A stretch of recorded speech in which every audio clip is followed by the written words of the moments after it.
Well, welcome back to Conflict of Interest. Our guest tonight is Charles Richardson, who's Crikey's election analyst. Welcome back to the program, Charles. You're the first guest we've had back on the program. I'm deeply honoured at that too. Thank you very much. You should be too. You should be deeply honoured. We couldn't understand a word of what you said last time, so, we thought we're going to do it again. Charles, Okay. Before the break, we were talking about the future of the Liberal Party, and we were talking about the Queensland merger of the Liberals and the National Party. Is that likely to be replicated around Australia? Is it a model? Or is it a one-off? Queensland's always going to be different from the rest because Queensland's the one state where the National Party is as strong as the Liberals, If not stronger. if not stronger. And Queensland's different anyway. The Liberals outvote justice the Nationals in Queensland, Yeah. but the Nationals got more seats because theirs are the safe country areas. So it's a peculiarity of Queensland, you think? Yeah, that model's not going to run anywhere else because the Liberals aren't going to be willing to be taken over by the Nationals anywhere else. It'd have to be on much different terms if it was going to work. It would effectively have to be a Liberal takeover of the Nationals. Yeah, But yeah. I'd like to see a non-Labor one party instead of having split parties. Well, I think that what the Nationals bring to it is a more conservative view. Well, I think this is the thing about the Liberal Party. At some point, it's got to decide: is it fundamentally a Liberal Party or a Conservative Party? That's a good point. Well, it's decided, isn't it? I mean, it's indistinguishable. I don't think it is. I think it's Howard, still trying to sit on the fence in a way. Well, I mean, under Howard became Conservative, it now wants to sort of come back into the middle. We've got to talk about party leadership because all over the media now is speculation about the future of Peter Costello. Well, and that's What's your always been it's always been key to the Liberal Party. It's a party of the strong leader. You know, Yeah. It takes its tone from the leadership. Is Costello the solution, though, to its current woes? Well, Is he the man to take on Rudd in 2010?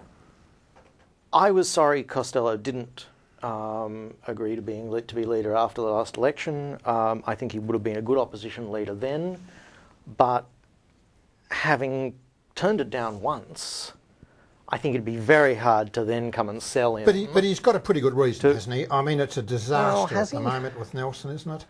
And all you've got is Turnbull waiting in the wings. I mean, none of that's very attractive. Well, I'm attracted by Malcolm. The point Malcolm won't get any Greg poll. is, and I am to some extent, I guess. The problem is none of them really wants it because none of them think they can beat Rudd Well, I first reckon time Costello out. could beat Rudd next time. I think Rudd's laying the seeds for a lot of problems for this Labor government. I think unless the wheels really fall off the economy badly, Well, which is possible, they're wobbling, but they're wobbling. it doesn't seem likely. the pins are out. Charles, what about a first-term government is just really hard to beat. Yeah, there aren't many that lose. Yeah. Charles, what about around the states? You know, the Liberal Party, I said in the introduction to this program, the Liberal Party is out of government in every state in Australia and every territory. That may change. Where are they a chance? Yeah. New South Wales?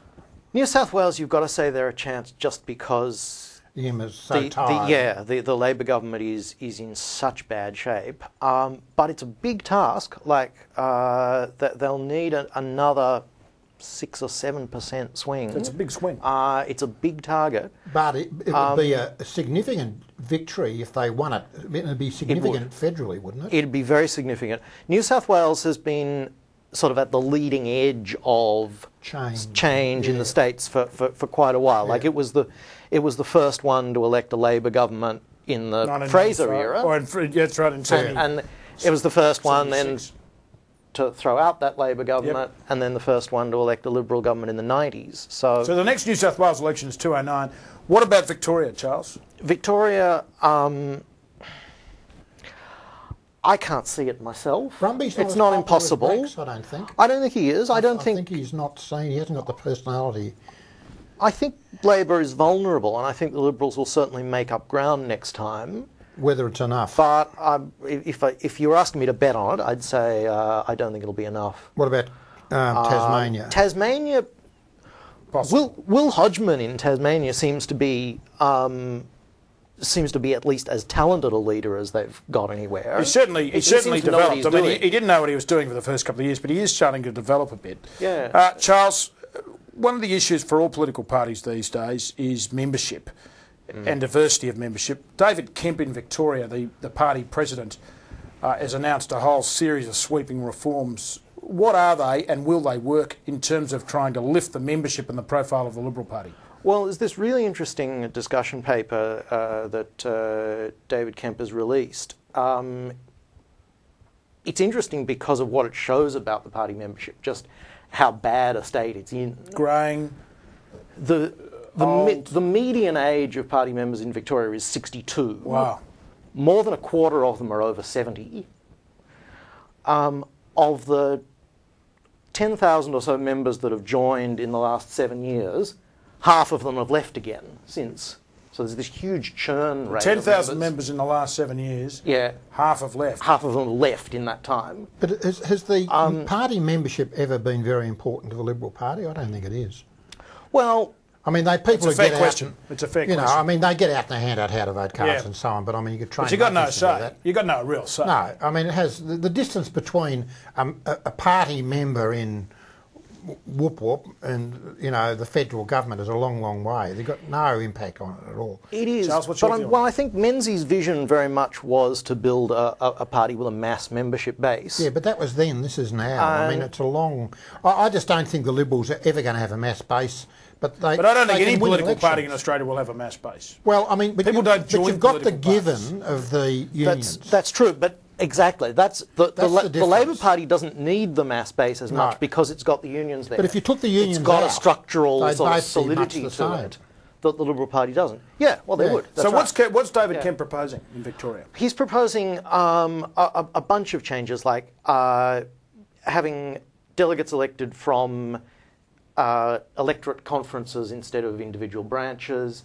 He's proposing to give all members in an electorate a say on pre-selections.